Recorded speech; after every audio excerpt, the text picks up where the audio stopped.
Hey y'all, welcome back. I know it's been a minute or two or a month or two since we put out a new video for you, but I thought this was kind of a unique one here. I know we are HVAC Residential Basics. This is residential. Don't know if it's so much basic, but it is something that all the techs up and coming will need to know and know how to jump into it and see how to rectify these issues. As you'll see, it doesn't always go as planned. End up having to call tech support to get it rectified. So let's jump in here, see what measurements I went through and how we got this customer up and running.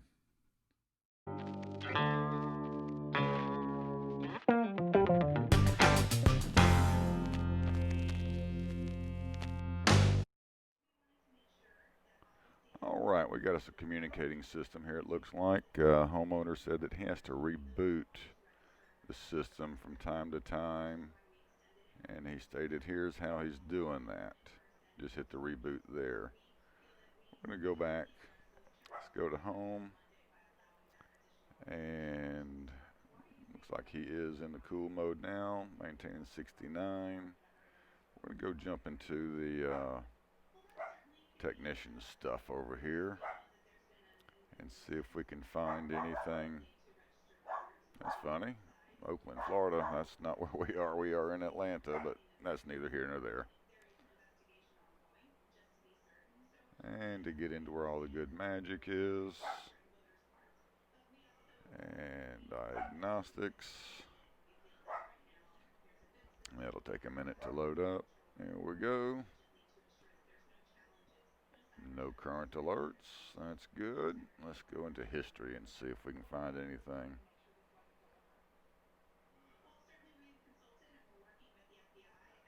Okay.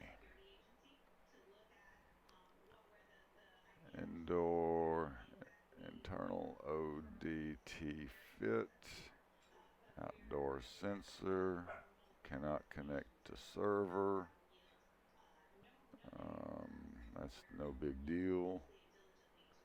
Cannot connect to server.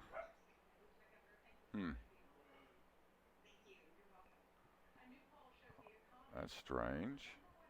So it looks like our only two concerns are these two right here. I'll have to get the book out and see what those mean.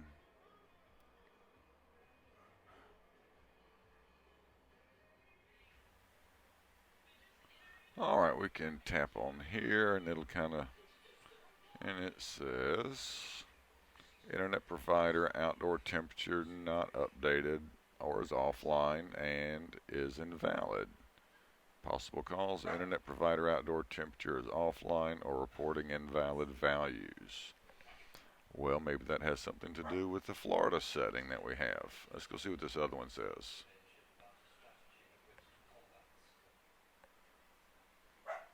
And outdoor temperature sensor fault. Current outdoor temperature exceeds the operating range of the sensor.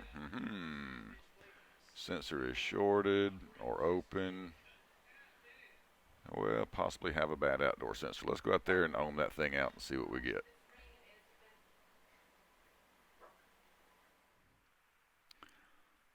I got us a nice train here. Let's see what we got to work with here. Fully variable speed train, 3-ton AC. Earlier it is running, but he's got some kind of an outdoor temperature sensor going crazy. And if you know anything about all this fully communicating stuff, it's fully dependent on the outdoor sensor being correct so it knows what kind of RPMs to be running. This thing's actually rated at 17.5 SEER. Very good. Let's pop this panel off here and find the outdoor sensor and ohm it out. Alright, for those of you who have never seen a communicating system, no contactors, no relays, no nothing. If something were to fail, this whole board gets replaced. Everything sensors. Here's actually our outdoor sensor right here, and we'll take that loose and ohm it out.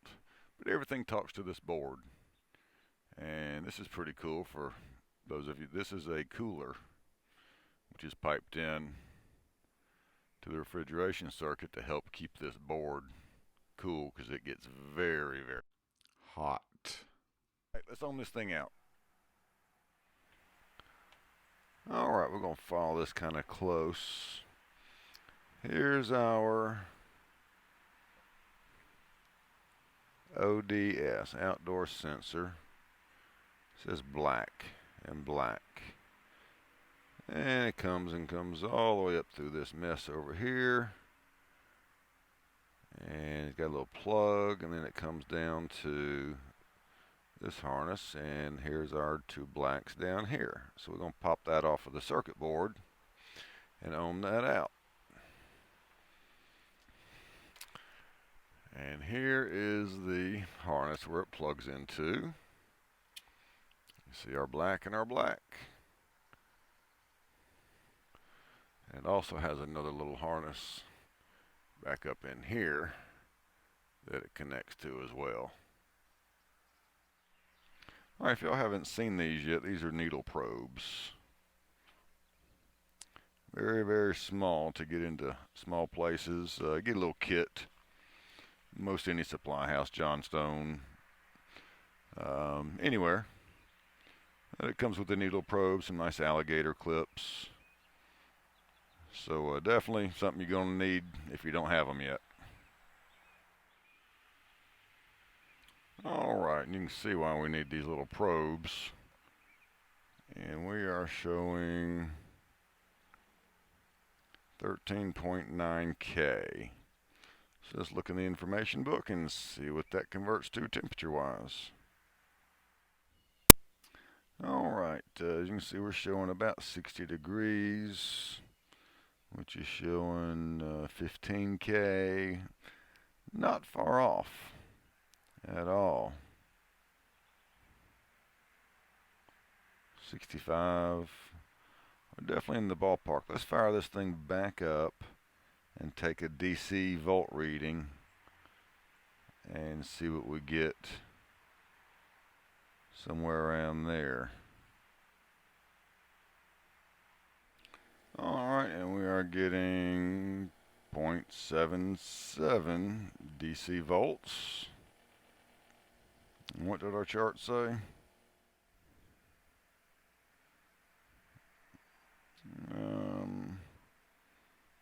Well, 0.77 is 0.75 is 65 degrees. 0.83 is 60 degrees. So we're not too far off. Well, I ended up calling tech support, and they said that there was an internet issue a couple of weeks ago, and the customer is just now calling us in. And in speaking with the customer, he did have some internet issues, and they had to come out and get resolved. So he's good there. The outdoor sensor just happened one time, so he said he's not too concerned about it, but it is a 10-year P&L. This machine's only been in for maybe a month. We're going to go ahead and replace that sensor. Don't want any nuisance. This elderly guy and very technical savvy, so we're just going to go ahead and take care of this guy. Get a new sensor, and hopefully that error will never pop up again. All right, guys, I want to thank y'all for hanging out through this video. As you can see, I kind of jumped the gun in the beginning and looking at the readouts on the thermostat. I kept on saying sensors here, sensors there, but as I scrolled through, it kept on, had what, 5 pages of offline comments, which that thermostat is internet Wi-Fi compatible. So anyway, what had happened is basically he upgraded his internet, and the thermostat did not like it. I think he went to a 5G router, and the thermostat does not like it. So he had to bump back down to 3G on his router. And so he is up and running. This was like 2 months ago almost that I recorded this. We have not heard back from him. So anyway, I just want to put this one out there to show you that things aren't always as the reports on thermostats give you. Even as we know on furnaces, they'll give you certain codes that are not exactly the truth, but they'll lead you in the right direction. Unfortunately, I did not pay attention to 5 pages of internet offline and focused on some sensors. So anyway, I just want to put this one out there. I know I learned a lot on this. I hope y'all learned a lot, and we'll be able to use this knowledge someday. All this variable speed communicating stuff is the wave of the future. So grab some books, get on the internet, download some things, and keep on learning. All right, y'all be good. Thanks for watching. Be sure and like and please subscribe. See you on the next one. Y'all be safe.